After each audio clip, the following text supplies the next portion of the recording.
वो करी उ सुत गइल बा। अब सुत गइल चली अब चली तने हंसी मजाक चली पर्दा में। ओहो हो रिमझिम तहार मौसी है मौसी है तहार पर्दा में माता बहन में सुनोशन गीत गवाई ना अश्लील के इशारा मत करो। तार भाई वही नहीं जो हेलो हेलो ए राजा जी हाँ आवाज जाता जी हाँ हो आवता बोला ना पागले हो का इंटरनेट हो हाँ एने से आवाज जाता तो जाकर रोक थोड़े जाए फिर अइबो करी फिर आवाज आई तब न बात होई। कच्चा कच्चा आई कच्चा कच्चा ए राजा जी हाँ गोड़ छू के गोड़ लागत है हाँ हाँ तू कुछ छूला हमार कुछ छूला हलचल बुआ के पाछा छूला महकता अजीत बबुआ हमरा एगो लड़का बाई कर हाँ 6 साल के हाँ कहले कि पापा ए पापा कहले बोल बेटा बोल हमरा के 500 रुपया दे कहले काहे दी काहे ना दे ना देबो ना देबो तो अजीत गरमा गइले हां कहल के ना देब त ना दे ना कहता कि हमरा के पैदा काहे के कोइलो ई हो घर में आदमी न हमें कहता रे पैदा हम कोई नहीं तो अब का कौन हो गइल फिर ढूक दे सर हमरो को नहीं बोला जो ते जो बोल का जो न पता हो जो ए राजा जी हाँ पहले तो ई बताई हाँ रउआ हमरा से शादी तो कैले बानी हाँ आ शादी क के हाँ गौना करके हमरा के घर में अकेला छोड़ के चल गइल बानी तारा आवाज में अकेले बाड़ू रिमझिम की आवाज झलकता बाप हो बाप तारा रोहन में भी रिमझिम कर रहन आवता नहीं खे आवो तारा कबो ना आई तारा आगा सवाद बोला आगा बोलो तारा सवाद में भी रिजवी के सवाद बा बोल आगा बोलो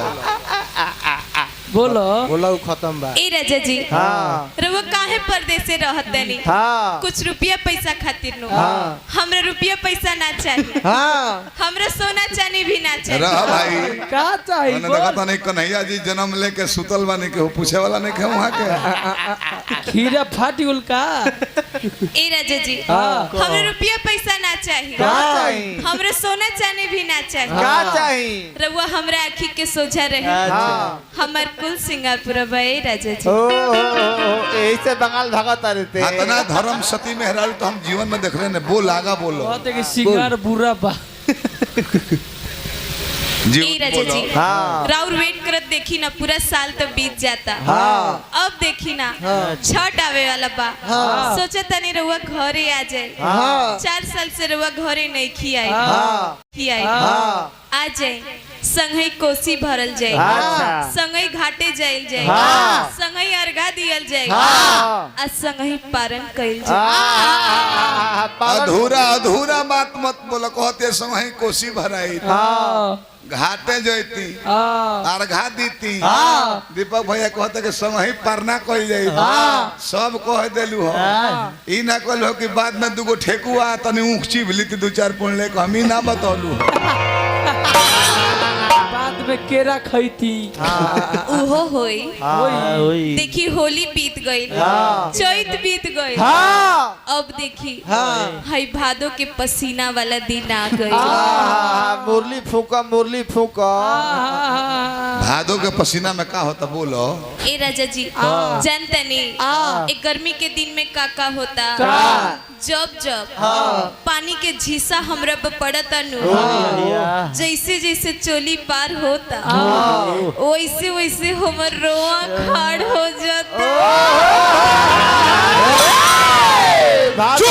भादो में दीपक भैया बैठल बड़े हाँ गार्जियन हमें हाँ तू तो अपन दुख जनता के सुना दिलू हो कि पसेना केने से केने जाता तो हम रोआ खाड़ हो जाता दीपक भैया नेताजी बाड़े हमारा लाज लगता तार तो रोआ खाड़ होता अब अपन जिला जवार हो हम ना बताएं कि हमार का खाड़ होता हम नहीं बता सकते। हाँ भाई हमार कान खड़ा होता कि ना खड़ा होता हम बताए ना ना हमरो खड़ा होता ए राजा जी सोचले रानी रउआ घरे रहती छत पर एगो मच्छरदानी लगा के आ चदरा में अदरा मनौती आ रउआ हमरा के आम खरीद के खियाई अरे पागल आम खइबे बड़ी मन दीपक भैया सीजन गइल आम का सीजन चलत भैया आम में जाने खन ना पागल तो आमे नु खाए के बा हमारा से कहेला 25 गो बिजुआ आम खइबू तो पेट भरी। मास्टर साहब 25 गो बिजुआ खाए त रिमझिम तू आवो 20 गो कलकतिया खइबू त पेट भरी। 15 गो सफेद मालदो खइबू त पेट भरी। एगो लंगड़ा आम होला, ओकर 1.5 किलो से पहले लाइसेंस ना होला। कतनो खैनी हार अब खाद खाता आठी तर जेबू तले कबू कर रहे द हो लवता खंगार के द दब राती कन खाएबो। तार गाड़ी मुंह में भर गई। जब मार धइल बा के मार धाल बा धइल बोलो मैं भर जाई। ई तार